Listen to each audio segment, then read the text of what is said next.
Hello brilliants, अभी हम कर रहे हैं सिक्स्थ क्लास के लिए NCERT math chapter number 7 fractions. Try these है पेज नंबर 151 के ऊपर। इस पेज पर जो ये ट्राई दीज है, यहाँ पर क्वेश्चंस है। एक ही क्वेश्चन है और 3 पार्ट्स इसके हैं, जिसमें एक ही टाइप के सम्स है, जिसकी वजह से हम ये पूरा पार्ट इसी वीडियो में करेंगे। क्वेश्चन में क्या है वो देखिए। Arrange the following in ascending and descending order. नीचे फ्रैक्शंस दे रखे हैं, एक ग्रुप ये है, एक ग्रुप ये है। इन्हें हमें असेंडिंग ऑर्डर में और फिर डिसेंडिंग ऑर्डर में लिखना है। Is that clear?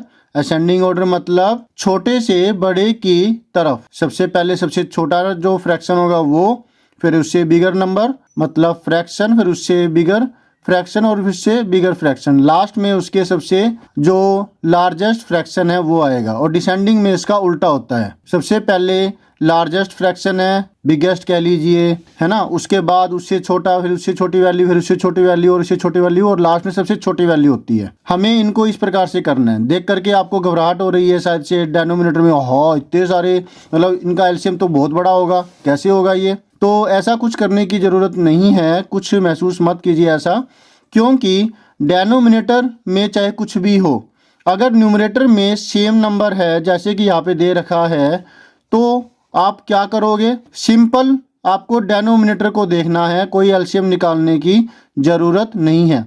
बाकी अभी जैसे इसके सॉल्यूशन को करेंगे तो आपको समझ में आएगा, तो पैनिक मत होइए। अच्छा, उसके बाद है हमें ऐसे ही 3 और एग्जाम्पल्स लिखने हैं। And arrange them in ascending and descending order. इसी प्रकार से 3 और एग्जाम्पल्स हमें लिखने हैं और उनको भी असेंडिंग और डिसेंडिंग ऑर्डर में करना है। तो होप सो आपको क्वेश्चन अच्छे से समझ में आ गया होगा। तो अब इसके सॉल्यूशन को करते हैं, लेट अस डू।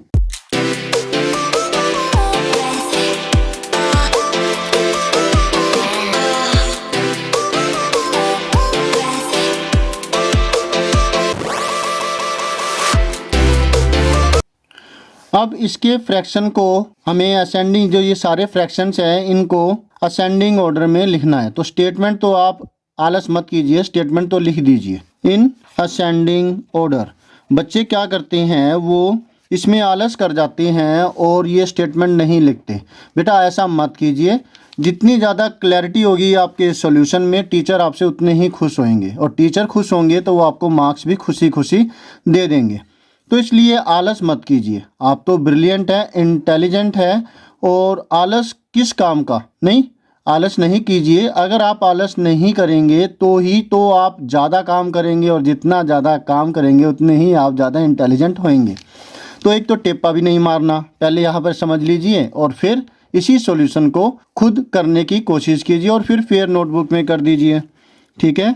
तो असेंडिंग ऑर्डर में लिखने के लिए हमें पहले इन सब के अंदर सबसे छोटा फ्रैक्शन है वो ढूंढना होगा, क्योंकि न्यूमरेटर सबके सेम है। तो डेनोमिनेटर के अंदर हमें क्या करना है, पूरा सबसे छोटा फ्रैक्शन निकालना है ना। तो जो सबसे बड़ा फ्रैक्शन, इसमें उल्टा हो जाता है, डेनोमिनेटर में जितनी बड़ी वैल्यू होगी, अगर न्यूमरेटर के सेम नंबर है तो डेनोमिनेटर में जितनी बड़ी वैल्यू होगी वो उतनी ही छोटी वैल्यू होगी, पूरा होल फ्रैक्शन उतना ही छोटा होगा। मतलब कहने का, यहाँ पर 12, 23, 5, 7, 59 और 17 में ये सबसे बड़ी वैल्यू है। तो एक्चुअल में जो ये पूरा फ्रैक्शन है ये सबसे छोटा फ्रैक्शन हुआ। Is that clear?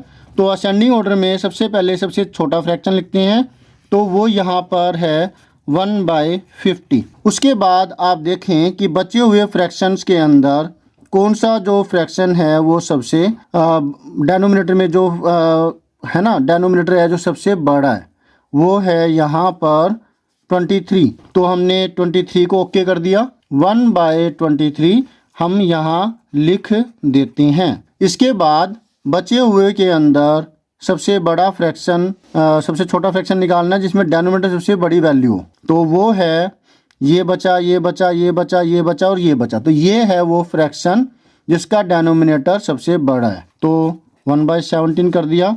इसके बाद आपको देखना है बचे हुए के अंदर से सबसे बड़ा जो डेनोमिनेटर है वो किसका है, क्योंकि वही सबसे छोटा होगा, सबसे छोटा फ्रैक्शन होगा। ये और ये, इनमें 12 तो 1/12 लिख दिया गया, ओके हो गया ये। अब है इन तीनों में 1/9, अब बचा इन दोनों में से 1/7 और लास्ट में है 1/5। Is that clear? इसका मतलब सबसे बड़ी जो वैल्यू है वो ये है। इज दैट क्लियर और नॉट? अगर हम देखिए अभी तो ये पूरी तरह से डेसिमल में आ सकती है, क्योंकि डेनोमिनेटर में सिर्फ इसके फैक्टर्स 2 है या फिर 5 है, और इसी तरीके से ये 5 है यहाँ पर। तो इसकी वैल्यू अगर हम निकालें 1/50 की तो क्या आएगी? ये सिर्फ हम प्रैक्टिस के लिए कर रहे हैं, राइट? मतलब हम क्या कर रहे हैं कि आपको समझाने के लिए कि ये सबसे जो छोटी वैल्यू कैसी है।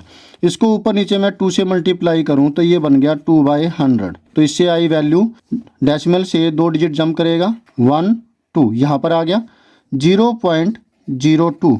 और यहाँ पर 1/5 को जब हम करेंगे कन्वर्ट, तो 1/5 को ऊपर नीचे 2 से मल्टीप्लाई करें तो हमें मिलता है 2/10, और इसकी वैल्यू आती है, डेसिमल यहाँ पर है, जंप करेगा 1 डिजिट तो यहाँ आ गया 0.2।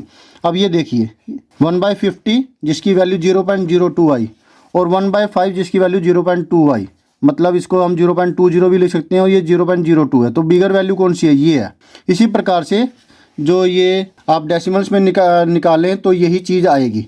तो आप डायरेक्टली इसी तरीके से समझ करके इसे कर सकते हैं। ये मैंने आपको बता दिया कि भाई सच में ये सबसे छोटी वैल्यू है इससे 1/50 और 1/5 में, राइट? तो ये वैसे करना नहीं है, समझाने भर के लिए मैंने ऐसा किया। अब है in descending order. Descending order के अंदर इसको उल्टा कर देंगे, बस इसकी जो ये सीरीज है इसको उलट देंगे। पहले 1/5 आ जाएगा, फिर हमें इतना सोचने की ज़रूरत नहीं है। जितना टाइम हमें इसको लिखने में लगा उतना अब नहीं आपको टाइम लगाना पड़ेगा। 1/5, 1/7, फिर 1/9, फिर 1/12, फिर 1/17, फिर 1/23 एंड 1/50। इस सीरीज़ को उलट दिया। इसी प्रकार से अब हम जो नेक्स्ट वाला पार्ट है वो करने जा रहे हैं। आप प्लीज़ वीडियो को स्टॉप कर दीजिए और अब इस पार्ट को आप एज एन असाइनमेंट लीजिए। जब कोई दिक्कत आए तो आप वीडियो कंटिन्यू कीजिएगा, ठीक है? मेरा मकसद है आपको अच्छे से करवाना काम। ऐसा ना हो कि भाई आप सिर्फ इसको देखा और इसको लिख दिया, अपनी नोटबुक पूरी कर ली। नहीं, आपको आना भी चाहिए, चाहे कैसे भी क्वेश्चन आ जाए आप इसे कर पाए ताकि। तो यहाँ पर अब हमें क्या करना है, इसको असेंडिंग ऑर्डर में और फिर डिसेंडिंग ऑर्डर में करना है। इन असेंडिंग ऑर्डर हम लिखें तो असेंडिंग ऑर्डर में लिखने के लिए सबसे छोटी वैल्यू चाहिए। सबके न्यूमरेटर है वो सेम है, 3 है।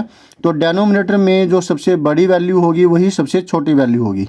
पूरा होल फ्रैक्शन जो उतना ही छोटा होगा। Is that clear? गुड। तो इन सब के अंदर आप देखेंगे तो 17 जो है सबसे बड़ा डेनोमिनेटर है, तो ये सबसे छोटा फ्रैक्शन यही हुआ। तो इसको पहले लिखेंगे हम 3/17। क्लियर है? इसके बाद बचे हुए के अंदर सबसे बड़ा जो फ्रैक्शन है वो 13 है, मतलब डेनोमिनेटर 13 है, तो सबसे छोटा जो बचे हुए के अंदर से फ्रैक्शन हुआ 3/13 हुआ। फिर इन सब में 11 वाला 3/11 करेंगे, और फिर इसमें कौन सा है? 7 है, तो 3/7 हमने कर दिया। टिक लगाने से ये हो जाता है कि भाई हमने एक बार के लिए सारा जो है कर दिया है, कोई बचा नहीं है, राइट? अब है 3/5 और इन 3 फ्रैक्शन के अंदर 5 सबसे बड़ा है, तो होल फ्रैक्शन सबसे छोटा होगा बचे हुए के अंदर से। इसी तरह से 3/4 और 3/2 फिर बचे हुए में कर दिया। अब अगर मान लेते हैं कि आपसे गलती हो गई है, तो फिर अब आप टिक की बजाय कोई और निशान लगा करके दोबारा से इसको कर सकते हैं कि जैसे डॉट लगा के कर दिया, लिख दिए। जैसे कि मान लिया कि मुझे लगा कि मुझसे गलती हो गई है, तो अब मैं नेक्स्ट जो दोबारा से करने जा रहा हूँ तो 3/17 पहले करूँगा, तो फिर 3/17 लिख दिया। अब क्या हो जाएगा, इन टिक से वो अलग निशान हो जाएगा, और फिर आप इसे दोबारा से इस प्रकार से चेक करके दोबारा से लिख सकते हैं अगर कोई गलती हो गई हो तो, ठीक है? टिक वालों में तो कन्फ्यूजन रहेगा कि भाई दोबारा टिक लगाओगे तो, या फिर अलग कलर से लगाओ तो भी हो जाता है डिस्टिंग्विश। Is that clear? तो दोबारा से आप इसे कर सकते हैं। 3/17 कर दिया, फिर 3/13 कर देंगे और निशान लगाते जाएंगे तो कन्फ्यूजन नहीं होगा। 2 निशानों के अंदर दोबारा कर सकते हैं। पेंसिल से तो अब आप करते नहीं हो, जो पेंसिल से करते तो मिटो दिया निशान, तो फिर समझ में आ गया? गुड। अब है in descending order. Descending order के अंदर जब हम इसे करेंगे तो इसको हम उलट देंगे। बीच में कई बातें मैं बोलने लग जाता हूँ, मुझे लगता है कि मैं आपकी मदद कर रहा हूँ। आपको अगर समझ में ना आए तो कमेंट बॉक्स में आप कह सकते हैं। तो ये कुछ बातें जो होती है, टिप्स होती है, जो बच्चे गलती कर चुके होते हैं, तो वो वाली गलती आपसे ना हो इसलिए मैं आपके साथ शेयर करता हूँ। तो अब यहाँ पर है, इसको बस सीरीज़ को उलट देना है, उल्टा कर देंगे। ठीक है, 3/2, फिर 3/4, फिर 3/5, 3/7 एंड सोन, सारा का सारा जो सारे फ्रैक्शन है इस प्रकार से आप लिख देंगे। तो ये हमारा जो सॉल्यूशन है इतना हो चुका है। होप सो आपको अच्छे से समझ में आ रहा है। अब है इसके और एक्स्ट्रा लिखना। हर एक के अंदर कितने कितने आ रहे हैं फ्रैक्शंस, इन्होंने काफ़ी फ्रैक्शन दे रखे हैं, 3, 3, 6, 7, 7 फ्रैक्शन लिखने हैं। तो मैं अब आपके लिए फ्रैक्शंस बना देता हूँ। तो ये एक हो गया, ठीक है। एक जो ग्रुप है मैंने बना दिया है। इसी तरह से आप कोई भी बना सकते हो, ऊपर बदल बदल करके 5 की जगह 6 कर दीजिए। लेकिन आपको ये ध्यान रखना है कि ऊपर न्यूमरेटर में सेम नंबर हो और डेनोमिनेटर में उलट पलट हो, अलग अलग नंबर्स हो। ठीक है, तो आप इसे इस तरीके से कई सारे बना सकते हैं। इसका सॉल्यूशन मैं आप करके सीधा आप उसको कर सकते हैं। ठीक है, क्योंकि जैसे आपने पहले 2 क्वेश्चन समझे हैं। अच्छा चलो एक और करवा देता हूँ, लेकिन इस बार हम असेंडिंग ऑर्डर पहले ना लेकर के डिसेंडिंग ऑर्डर ले लेते हैं, ताकि डिसेंडिंग ऑर्डर कैसे करना है वो भी आपको क्लियर हो जाए। क्लियर है अगर है तो और पक्का हो जाए। ठीक है, इसी को कर लेते हैं इन डिसेंडिंग ऑर्डर। ऐसा तो कुछ नहीं है कि भी पहले हमें असेंडिंग में ही करना है और फिर बाद में डिसेंडिंग में करना, ना, हमें तो दोनों में करना है। तो चाहे पहले डिसेंडिंग कीजिए चाहे असेंडिंग कीजिए, कोई दिक्कत नहीं है। इन असेंडिंग ऑर्डर में आप करेंगे तो अब आपको क्या करना है, सबसे पहले जो है स्मॉलेस्ट नहीं लेकर के लार्जेस्ट फ्रैक्शन लेना है। एक तो आपको क्या देखना है कि आपको लार्जेस्ट फ्रैक्शन चाहिए, और सेकंड जो आप ध्यान देंगे इसके लार्जेस्ट फ्रैक्शन चाहिए तो फिर आपको चाहिए स्मॉलेस्ट डेनोमिनेटर। ये चीज़ देखोगे आप, जो नंबर्स है उनमें स्मॉलेस्ट डेनोमिनेटर। और ऊपर जब यहाँ पर किया था असेंडिंग ऑर्डर में, तो आपने देखना था, लेना था स्मॉलेस्ट फ्रैक्शन पहले लेना था। और स्मॉलेस्ट फ्रैक्शन के केस में आपको डेनोमिनेटर जो है, डेनोमिनेटर आपको चाहिए था कौन सा, लार्जेस्ट। तो ये एक दूसरे के उल्टे हो जाते हैं। तो इसमें कंफ्यूज बिल्कुल भी मत होइए, अच्छे से समझ में आने के बाद ही कीजिए। आपने इतना पार्ट अच्छे से समझ लिया तो ये बात एब्जॉर्ब हो चुकी है। अब आपको क्या करना है, डिसेंडिंग ऑर्डर में करना है, और फ्रैक्शन चाहिए आपको लार्जेस्ट फ्रैक्शन का मतलब है डेनोमिनेटर आपको चाहिए स्मॉलेस्ट। Is that clear. अब इन सब के अंदर में आप देखेंगे तो स्मॉलेस्ट जो डेनोमिनेटर है वो कौन सा है, 8, 10, 3, 15, 19, 11 में 3। तो हम पहले लिखेंगे 5/3। क्लियर है ना, समझ में आ रहा है, गुड। उसके बाद आप देखिए ये हमने ले लिया। इसके बाद आप देखिए कि इन सब के अंदर, बच्चों के अंदर सबसे स्मॉलेस्ट डेनोमिनेटर कौन सा है, 8, 10, 15, 19, 11 में 8 वाला। तो 5/8 हमने ले लिया। अब बचे हुए के अंदर से 10, 15, 19, 11, तो 10 है स्मॉलेस्ट, तो 5/10 ले लिया। फिर बचे हुए के अंदर से इन 3 में से स्मॉलेस्ट, अरे 3, 6 ही हुए ना, ये एक और फ्रैक्शन हमें लेना चाहिए। 7 फ्रैक्शन के ग्रुप दे रखे है ना। तो 5/, मैं ले लेता हूँ। अब इनके तो बाद का ही नंबर लेना चाहिए, नहीं तो फिर कंफ्यूजन हो जाएगा। चलिए 5/17 ले लिया। अब बचे हुए के अंदर से ये 4 बच गए, और इन 4 के अंदर से हमें लेना है सबसे स्मॉलेस्ट डेनोमिनेटर। 15, 19, 11 में 11, तो 5/11 हम लेंगे। साथ के साथ यहाँ टिक कर देते हैं, गलती ना हो जाए कहीं। फिर बच्चों में स्मॉलेस्ट ये है, तो 5/15, और फिर 5/17, और फिर 5/19। Is that clear. तो ये जो फ्रैक्शन है ये है सबसे बिगेस्ट, सबसे बड़ा जो फ्रैक्शन है वो ये है बिगेस्ट फ्रैक्शन, और ये स्मॉलेस्ट फ्रैक्शन हुआ। इसको हमने डेनोमिनेटर को देखा था स्मॉलेस्ट होना चाहिए।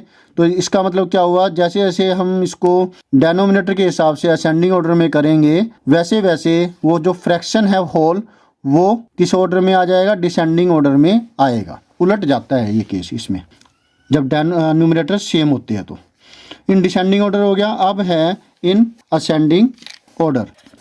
चलिए अब ना प्रैक्टिस हो जाएगी और जो इसी तरीके से पहले डिसेंडिंग लेंगे फिर असेंडिंग लेंगे। एक और करते हैं। और अभी ये पहले 5/19 लिख दिया, फिर 5/17, फिर 5/15, देन 5/11, देन 5/10, 5/8 एंड देन 5/3। ठीक है, ये हमारा इस तरीके से ये जो है आंसर हो गया। अब नेक्स्ट एग्जाम्पल जो हमें अपनी तरफ से करना था वो लिखते हैं। अब ये सेकंड मैंने एग्जाम्पल लिया जिसके अंदर मैंने जो न्यूमरेटर है वो सब के सेम 191 रखे हैं, डेनोमिनेटर को बदलता रहा हूँ हर एक फ्रैक्शन के अंदर, सेम नहीं लिखे। तो इन डिसेंडिंग ऑर्डर में आपको क्या ध्यान रखना है? डिसेंडिंग ऑर्डर में आपको ध्यान रखना है कि आपको सबसे पहले क्या लिखना है, लिखते हुए फ्रैक्शंस के अंदर स्मॉलेस्ट आपको चाहिए डेनोमिनेटर, तभी जो है वो लार्जेस्ट फ्रैक्शन बनेगा। ठीक है, इसका मतलब हुआ कि आपको डेनोमिनेटर को असेंडिंग ऑर्डर में लिखना है। अब स्मॉलेस्ट डेनोमिनेटर वाला जो है केस वो है इन सब के अंदर, इसमें 191, इसमें 3, 19, 14, ये 31 है, 7, 15। तो 3 सबसे छोटा डेनोमिनेटर है तो ये सबसे पहले लिखेंगे, तो ये होल फ्रैक्शन जो है सबसे बिगेस्ट हो जाता है। ठीक है, ये हो गया। अब नेक्स्ट 3 के बाद सबसे छोटा जो है वो 7 है ना, कोई और नहीं रह गया। ओके, तो ये लिख देते हैं 191 बाय में 7, देन 7 के बाद है 15, नहीं 14 है, गलती हो जाती फिर हमें दोबारा टिक है वो बदलने होते, निशान बदलना होता, थोड़ा सा टाइम बढ़ जाता, तो इसलिए थोड़ा सा ध्यान से कीजिए। Okay, 191 by 14। अब नेक्स्ट है बचे हुए में से सबसे छोटा ये है 15, 191 बाय 15। नेक्स्ट अब बच गया ये 1, 2, 3, इन तीनों में सबसे छोटा ये है 191 बाय 19। अब बचे हुए में से ये 2, ये सबसे छोटा है डेनोमिनेटर, इसका मतलब होल फ्रैक्शन इससे बड़ा है, और लास्ट जो है 191 बाय 191 हो गया। अब हमें लिखना है इसको डिसेंडिंग ऑर्डर में, इन डिसेंडिंग ऑर्डर में, असेंडिंग ऑर्डर में, इन ASCENDING असेंडिंग ऑर्डर। तो इसको उलट देंगे हम, 191 बाय 31 नहीं है, 191 है, फिर ये वाला 191 बाय 31, फिर ये वाला 191 by 19, then 191 by 15, then 191 by 14, then 191 by 7 and last में आ गया 191 बाय 3। ओके, समझ में आ गया? Very good. तो ये दो जो है आपके एक तरीके से आंसर हो गए जो आपसे पूछे गए हैं, पूरा ही आंसर हो गया वैसे तो, क्योंकि एग्जाम्पल भी इन्होंने पूछा था। अब है थर्ड आपकी प्रैक्टिस के लिए आप पर छोड़ देता हूँ, मैं नहीं करवाने वाला, वो अब आप खुद कीजिए। इतना करने के बाद, इतना समझ में आने के बाद अब आपको खुद करना चाहिए, ना केवल मैं तीसरा एग्जाम्पल दूंगा बल्कि आपको मैं 3 एक्स्ट्रा दूंगा। 3 तो हमें लिखने थे और 3 मेरी तरफ से। तो ये है आपके लिए और example number 3 to example number 6। Hope so आपको अच्छे से समझ में आ गया होगा सारा का सारा सॉल्यूशन। फिर भी कोई दिक्कत है तो आप कमेंट बॉक्स में कह सकते हैं। यहाँ पे आपके लिए कुछ सरप्राइज़ है, जब आप सॉल्यूशन कर लेंगे तो आपको सरप्राइज़ भी मिल जाएगा। और देखते हैं कि अब आपको सरप्राइज़ ये कैसे मिलता है, इसमें क्या चीज़ मैंने अलग से कही है जो कि ऐसा करने पर आप कमेंट बॉक्स में कहते हैं। ठीक है, कमेंट बॉक्स में आप कहिएगा कि क्या सरप्राइज़ है। मिलते हैं नेक्स्ट वीडियो में, बाय।